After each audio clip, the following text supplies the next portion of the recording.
ಚಿನ್ನುಮಾರಿ world Kannada.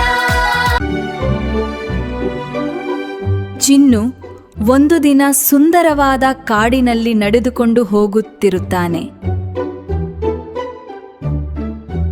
ಆಗ ಅವನಿಗೆ ಒಂದು ಮರದ ಕೆಳಗೆ ಸಣ್ಣ ಅಳಿಲೊಂದು ಅಳುತ್ತಿರುವುದು ಕಾಣಿಸುತ್ತದೆ. ಅದರ ಕಾಲಿಗೆ ಸಣ್ಣ ಪೆಟ್ಟಾಗಿರುತ್ತದೆ. ಚಿನ್ನು ಕೂಡಲೇ ತನ್ನ ಬಳಿ ಇದ್ದ ಸಣ್ಣ ಬಟ್ಟೆಯಿಂದ ಅಳಿಲಿನ ಕಾಲಿಗೆ ಪಟ್ಟಿ ಕಟ್ಟುತ್ತಾನೆ ಮತ್ತು ತಾನು ತಂದಿದ್ದ ಹಣ್ಣನ್ನು ಅದಕ್ಕೆ ತಿನ್ನಿಸುತ್ತಾನೆ. ಚಿನ್ನುವಿನ ಈ ದಯೆಯನ್ನು ನೋಡಿ ಅಳಿಲು ಸಂತೋಷ ಪಡುತ್ತದೆ.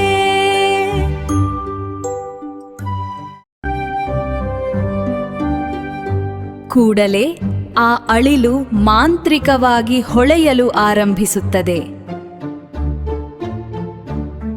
ಅದು ಸಾಮಾನ್ಯ ಅಳಿಲಲ್ಲ, ಅದು ಅಕ್ಷರಲೋಕದ ಅಳಿಲು. ಅದು ಚಿನ್ನುವಿನ ದಯೆಗೆ ಮೆಚ್ಚಿ ಹೊಳೆಯುವ ಕನ್ನಡ ಅಕ್ಷರಗಳನ್ನು ಸೃಷ್ಟಿಸುತ್ತದೆ. ಚಿನ್ನು ಈಗ ಅರಿತುಕೊಂಡನು, ಪ್ರೀತಿ ಮತ್ತು ಸಹಾಯವೇ ಅತಿ ದೊಡ್ಡ ಮಾಯಾಜಾಲ. ಆ ಅಳಿಲು ಅವನ ಹೊಸ ಸ್ನೇಹಿತನಾಯಿತು. ಈಗ ಅಕ್ಷರಗಳೆಲ್ಲವೂ ಕೇವಲ ಒಂದು ಬೇಸಿಗೆಯ ದಿನ ಚಿನ್ನು ತನ್ನ ಮನೆಯ ಹಿಂದಿರುವ ಪುಟ್ಟ ಹೂದೋಟಕ್ಕೆ ಹೋಗುತ್ತಾನೆ. ಅಲ್ಲಿನ ಸುಂದರ ಹೂವುಗಳೆಲ್ಲವೂ ನೀರಿಲ್ಲದೆ ಬಾಡಿ ಹೋಗಿರುವುದನ್ನು ನೋಡಿ ಚಿನ್ನುವಿಗೆ ತುಂಬಾ ಬೇಜಾರಾಗುತ್ತದೆ. ಅವನು ತನ್ನ ಸಣ್ಣ ಬಕೆಟ್ನಲ್ಲಿ ನೀರು ತಂದು ಹಾಕುತ್ತಾನೆ. ಆದರೆ ಬಿಸಿಲು ಹೆಚ್ಚಿರುವುದರಿಂದ ಆ ನೀರು ಸಾಕಾಗುತ್ತಿಲ್ಲ. ಹೇಗೆ ನೀರು ತರಲಿ? ತೋರಿ ಒಂದು ದಾರಿ.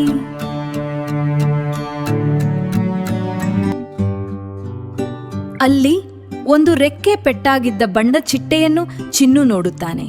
ಅವನು ಮೆಲ್ಲನೆ ಅದನ್ನು ಎತ್ತಿಕೊಂಡು ತಣ್ಣನೆಯ ಜಾಗದಲ್ಲಿ ಇರಿಸಿ ಹೂವಿನ ಮಕರಂದವನ್ನು ನೀಡುತ್ತಾನೆ. ಸ್ವಲ್ಪ ಸಮಯದ ನಂತರ ಆ ಚಿಟ್ಟೆ ಮಾತಾಡಲು ಶುರು ಮಾಡುತ್ತದೆ.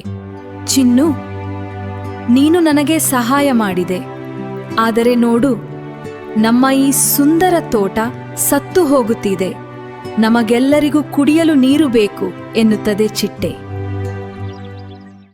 ಆಲೋಚನೆ ಮಾಡುತ್ತಾನೆ, ಹತ್ತಿರದಲ್ಲೇ ನೀರನ್ನು ಹೂದೋಟ ಸಾಧ್ಯವುದಿಲ್ಲ.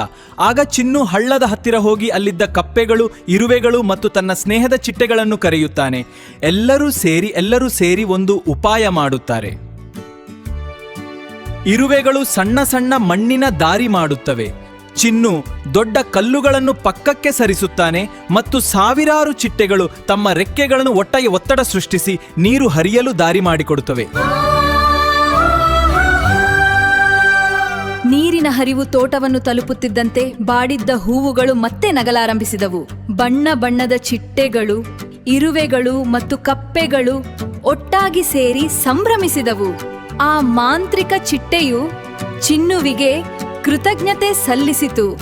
ಇಡೀ ತೋಟವೇ ಒಂದು ಸುಂದರ ಲೋಕದಂತೆ ಕಂಗೊಳಿಸುತ್ತಿತ್ತು. ಚಿನ್ನು ಈಗ ಒಬ್ಬ ನಾಯಕನಂತೆ ಸಂತೋಷದಿಂದ ನಗುತ್ತಿದ್ದನು.